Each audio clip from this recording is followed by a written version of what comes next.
সমস্ত ক্লাস 12-এর ছাত্রছাত্রীরা, আমি তোমাদের দেবব্রত স্যার বলছি। তো দেখো, আগের দিন আমরা প্রাকৃতিক ভূগোলের যে প্রথম অধ্যায়ের দ্বিতীয় পরিচ্ছেদ থেকে যতটা পোর্শন করেছিলাম, তো আজ তার পরের পোর্শন থেকে করব।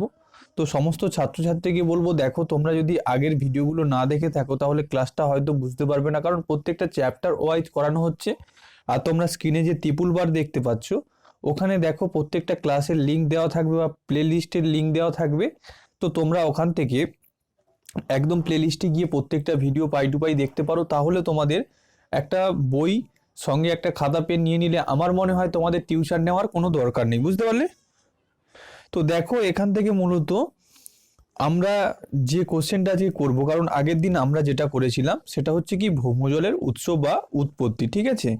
তো আজকের দেখো মূলত আমরা যেটা পড়তে চলেছি, বা শুধু দেখো এখানে মূলত আমি যেটা নিয়েছি তোমাদের বুঝিয়ে দেবো। হ্যাঁ, তো বুঝিয়ে দেবো এইভাবে, যদি তোমরা একটা খাতা আর একটা বই সঙ্গে রাখো তাহলে তোমরা এখান থেকে সম্পূর্ণ কনসেপ্ট ক্লিয়ার করতে পারবে। এবং ছবিগুলো এই এই আমি যে ছবিগুলো এখানে ড্রয়িং করবো স্ক্রিনে, তোমরাও সেই ছবিগুলো তুলে নিও। হ্যাঁ, আর সমস্ত ছাত্রছাত্রীকে বলবো, দেখো ভিডিওটা স্কিপ করবে না, তাহলে অনেক কিছু বুঝতে পারবে না। আর একটা কথা বলে দিই, তো দেখো এখানে মূলত আমরা যে কোশ্চেনটা আলোচনা করতে চলেছি সেটা হচ্ছে ভৌমজলের নিয়ন্ত্রক সমূহ বা controlling factor of ground water, ঠিক আছে? এটা তোমাদের এক্সামে এসে থাকে, একদম ডিরেক্টলি 5 মার্কস দিতে পারে, আবার কখনো কখনো 4 মার্কস, আবার কখনো কখনো 3 মার্কস, আবার কখনো কখনো 2 মার্কস দিতে পারে, ঠিক আছে?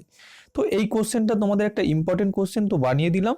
হ্যাঁ, তো এবার দেখো এখান থেকে মূলত আমরা যে ভৌমজলের নিয়ন্ত্রক সমূহ আছে, এখান থেকে আমাদের যেটা আছে ভৌমজলের নিয়ন্ত্রককে দেখো কোনো কোনো বইতে 5টা আছে, কোনো কোনো বইতে 4টে আছে, আবার কোনো কোনো বইতে 6টা আছে। সার্ভিংয়ে দেখো যে পয়েন্টগুলো আছে সেগুলো মূলত 6টা ভাগে ভাগ করা যায় এই নিয়ন্ত্রকগুলোকে। এই নিয়ন্ত্রকগুলো থেকে দেখো যেগুলো পয়েন্টগুলো আছে আবার কোনো কোনো বইটা সঙ্গে রাখবে। হ্যাঁ, তো এখানে দেখো ফার্স্ট যে পয়েন্টটা আছে সেটা হচ্ছে কি বৃষ্টিপাতের পরিমাণ ও স্থায়িত্ব। আবার এই পয়েন্টটা কোনো কোনো বইতে নেই, এই বৃষ্টিপাতের পরিমাণ স্থায়িত্ব নেই। আবার অন্য কোনো বইতে কি আছে এই পয়েন্টটাই, সেটা কি লেখা আছে দেখো, অধক্ষেপণের পরিমাণ ও স্থায়িত্ব। তাহলে দুটো পয়েন্ট এক আমরা এখান থেকে জানলাম। তো দ্বিতীয় পয়েন্টটা দেখো প্রবেশ্য ও অপ্রবেশ্য শিলার উপস্থিতি। 3 নম্বর পয়েন্টটা দেখো মৃত্তিকা বা শিলার প্রবেশ্যতা ও সচ্ছিদ্রতা। 4 নম্বর দেখো বাষ্পীভবনের পরিমাণ। 5 নম্বর দেখো ভূমির ঢাল। 6 নম্বর হচ্ছে ভূমি ব্যবহারের প্রকৃতি। তো এই 6টা পয়েন্টকে আমরা জানবো। হ্যাঁ, ভৌমজল কিভাবে কোন অঞ্চলে বৃদ্ধি পায় বা কোন অঞ্চলে পরিমাণ বাড়ায় আবার কোন অঞ্চলে হ্রাস পায়, এই প্রত্যেকটা পয়েন্টের সাহায্যে বুঝতে হবে আমাদের ছবির সাহায্যে। তো ছবিগুলো দেখো সম্পূর্ণ স্ক্রিনে আঁকবো, তোমরা একটু সমস্যা হলেও খাতায় ভালোভাবে এঁকে নিও। আর এখান থেকে সম্পূর্ণ কনসেপ্টটা বোঝার চেষ্টা করো। আমি এটাই বলতে চাইছি, কনসেপ্ট মাথায় থাকলে তাহলে এটা তোমরা পরীক্ষায় এলে তোমরা অবশ্যই এটা সুন্দরভাবে লাভিয়ে দিতে পারবে। হ্যাঁ, তো দেখো আমরা যে ফার্স্ট পয়েন্টটা দেখব, 1 নম্বর পয়েন্টটা দেখো বৃষ্টিপাতের পরিমাণ ও স্থায়িত্ব বা অধক্ষেপণের পরিমাণ বা স্থায়িত্ব। এখানে ফার্স্ট আমরা দেখো একটু বুঝে নিই। ধরে নাও এটা হচ্ছে আমাদের মেঘ। হ্যাঁ, মেঘ, আর এটা আমাদের হচ্ছে ভূপৃষ্ঠ। এটা যদি ভূপৃষ্ঠ হয় আর এটা যদি মেঘ হয়, এখানে যখন প্রচুর পরিমাণে বৃষ্টিপাত হবে বা কি অধক্ষেপণ মানেও বৃষ্টিপাত, তখন দেখো এখান থেকে মৃত্তিকায় যদি জল আসে সেই জলটা কি হবে অনুস্রাবণ প্রক্রিয়ায় মাটির নিচের স্তরে চলে আসবে। হ্যাঁ, তখন কি হয় এখানে জল সঞ্চয় করবে। আর ঠিক এর বিপরীতে কি হবে, যেখানে মূলত দেখো অধক্ষেপণের পরিমাণ কম, সেটা কোন অঞ্চল, সেটা মূলত আমরা জানি মরুভূমি অঞ্চলে, সেখানে বৃষ্টিপাত হবে না। তাহলে সেখানে দেখো ঋতুটা কি হবে শুষ্ক ঋতুতে পরিণত হবে। এবার দেখো আমরা একটু পয়েন্টটাকে সুন্দরভাবে যদি ডিসকাস করে দিই তোমাদের সঙ্গে, মূলত দেখো যেখানে বৃষ্টিপাতের পরিমাণ ও স্থায়িত্ব বেশি, সেখানে মূলত কি হলো তাহলে অনুস্রাবণের পরিমাণটা বেশি, তো তার অনুস্রাবণের মাত্রা বৃদ্ধি পায়। এছাড়া কি হয় ভূগর্ভে জলের পরিমাণটা এই পোর্শনে জলের পরিমাণটাও বৃদ্ধি পায়। হ্যাঁ, তো এরকম একটা অঞ্চল হচ্ছে কি নিরক্ষীয় অঞ্চল, যেখানে কি হয় সারা বছর দিন রাত্রি সমান হয়, আর কি দিনের বেলা রোদ ঝলমলে পরিবেশ হয় আর রাতের বেলা পরিচলন বৃষ্টিপাত হয়। তাই তো তোমরা এটা আগে পড়েছো, একটু খেয়াল করে দেখো।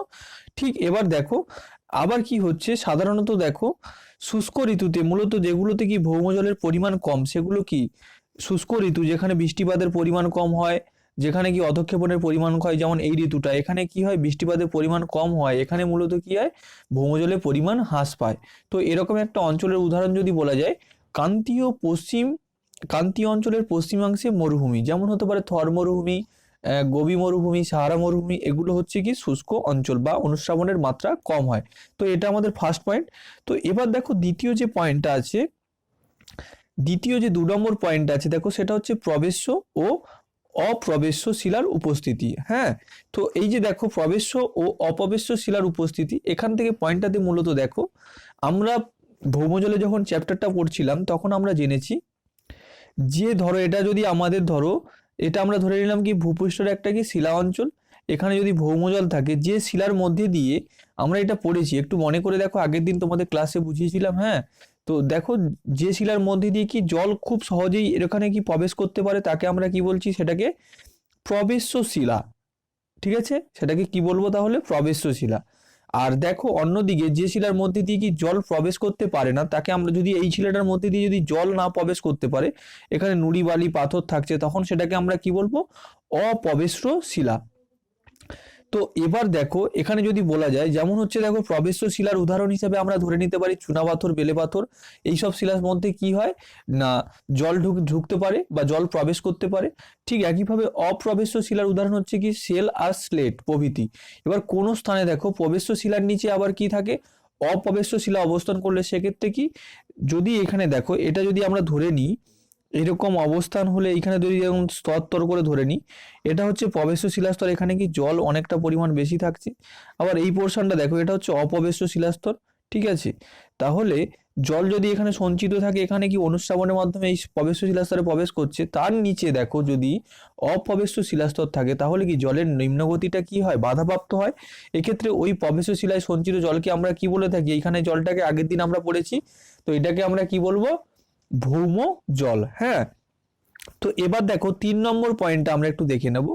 তো 3 নম্বর পয়েন্টটা দেখে নাও তোমরা। 3 নম্বর পয়েন্টটাতে কি বলা আছে, তো মৃত্তিকা ও শিলার প্রবেশ্যতা ও সচ্ছিদ্রতা। হ্যাঁ, তো এই পয়েন্টটা দেখো আমরা কি পড়বো, তো যেখানে মূলত দেখো ভৌমজলের সৃষ্টি, তার পরিমাণ ও সঞ্চালনে শিলার প্রবেশ্যতা সচ্ছিদ্রতা দ্বারা যথেষ্ট মাত্রায় প্রবাহিত হয়। মূলত ধরো বেলে পাথর, ডোলোমাইট ও এছাড়া চুনাপাথর প্রভৃতি অঞ্চলে প্রবেশ্য শিলায় ভৌমজলের সচ্ছিদ্রতা, মানে ধরো প্রবেশ্য শিলায় যদি এটা হচ্ছে শিলা, হ্যাঁ, এখানে যদি কোনো ফাটল থাকে বা ছিদ্র থাকে, এর মধ্যে দিয়ে কি জল অতি সহজে এর মধ্যে প্রবেশ করবে। তো এটাকেই বলা হচ্ছে যখন শিলার মধ্যে কি থাকছে, প্রবেশ্য শিলার মধ্যে কি থাকছে না, কোনো একটা ছিদ্র থাকছে বা ফাঁক থাকছে বা শিলায় চ্যুতি থাকছে, তখন সেখান থেকে কি এইখানে যে জলটা সঞ্চিত হচ্ছে, এখানে সঞ্চিত হয়ে কি জল সৃষ্টি করছে, সেখানে মূলত ভৌমজলের সঞ্চয় করছে। ঠিক একইভাবে দেখো সেক্ষেত্রে কি হয়, এখানে জলের সঞ্চয়টার পরিমাণটা কি অধিক অধিক পরিমাণে হয়ে যায়, তাই তো। অন্যদিকে দেখো কাদামাটিতে, কাদামাটি ধরো একটা, ধরো কোনো সমভূমি অঞ্চল, এটা যদি সমভূমি অঞ্চলে সেখানে যদি কাদামাটি পরিমাণ বেশি থাকে, সেখানে প্রচুর পরিমাণে বৃষ্টিপাত হচ্ছে, কিন্তু দেখো কাদামাটিতে অনুশ্রাবণের মাত্রা সবসময়ের জন্য কম হয়। কারণ এই জন্য, কারণ সেখানে কি এই যে কাদামাটিটা কি করে না, ভৌমজলকে কি নিচে প্রবেশ করতে কি করছে, বাধাপ্রাপ্ত করছে। তাই জন্য এখানে মূলত কাদা অঞ্চলে জলের অনুশ্রাবণটা হ্রাস হয়। ঠিক একইভাবে দেখো পরবর্তী যে 4 নম্বর পয়েন্টটা আছে, 4 নম্বর যে পয়েন্টটা, সেটা হচ্ছে কি বাষ্পীভবনের পরিমাণ। তো বাষ্পীভবনের পরিমাণটা দেখো, বাষ্পীভবন সব থেকে কোন অঞ্চলে বেশি হয় যদি বলা হয়, তো দেখো বাষ্পীভবন মূলত আমরা জানি যে মূলত কি বাষ্পীভবনটা হচ্ছে কি মরুভূমি অঞ্চলে সবসময় বেশি হয়ে থাকে, তাই তো। যেখানে দেখো বাষ্পীভবন অধিক হয়, ধরো এটা হচ্ছে আমরা ধরে নিলাম এই পার্টিকুলার অঞ্চলটাকে কি ধরলাম, মরু অঞ্চল। এখানে কি হয় না, বাষ্পীভবন বেশি হয় এই জন্য, কারণ মাটির যে নিচে ভৌমজলের পরিমাণটা আস্তে আস্তে কমতে থাকে, এটা কি হয়, কৈশিক প্রক্রিয়ায় উবরে উঠে মাটিকে কি করে, লবণাক্ত মাটি সৃষ্টি করে। তাই জন্য এই মাটিকে আমরা কি বলি, ক্যালসিয়াম আর লবণের পরিমাণ বেশি হলে থাকে পেডালফার। এই মাটিটা মৃত্তিকা চ্যাপ্টারে আমরা আর উম, কয়েকটা টাইপ পড়ার পরে, মানে মৃত্তিকা যে আর কয়েকটা স্তর পড়ার পরে এই জিনিসগুলো পড়বো, যে পেডোকাল মাটি কি, পেডালফার মাটি কি, মৃত্তিকার যে উপাদানগুলো আছে, সক্রিয় উপাদান, নিষ্ক্রিয় উপাদান, তখন আমরা এই পোর্শনটা পড়বো। হ্যাঁ, তো এখান থেকে দেখো যেটা আমরা এখান থেকে যেটা জানবো, সেটা হচ্ছে দেখো ক্রান্তীয় মরুভূমি, সেটা হতে পারে আমাদের থর মরুভূমি, সেটা হতে পারে গোবি মরুভূমি, সেটা হতে পারে আটকামা মরুভূমি। সেই মরুভূমিতে কি হয়ে থাকে, মূলত কি ভৌমজলের সঞ্চয়টা কম হয়ে থাকে। সেখানে মূলত কি হয় না, কৈশিক প্রক্রিয়ায় বা শারীরবৃত্তীয় প্রক্রিয়ায় কি হয়, ভৌমজলটা উবরে উঠে গিয়ে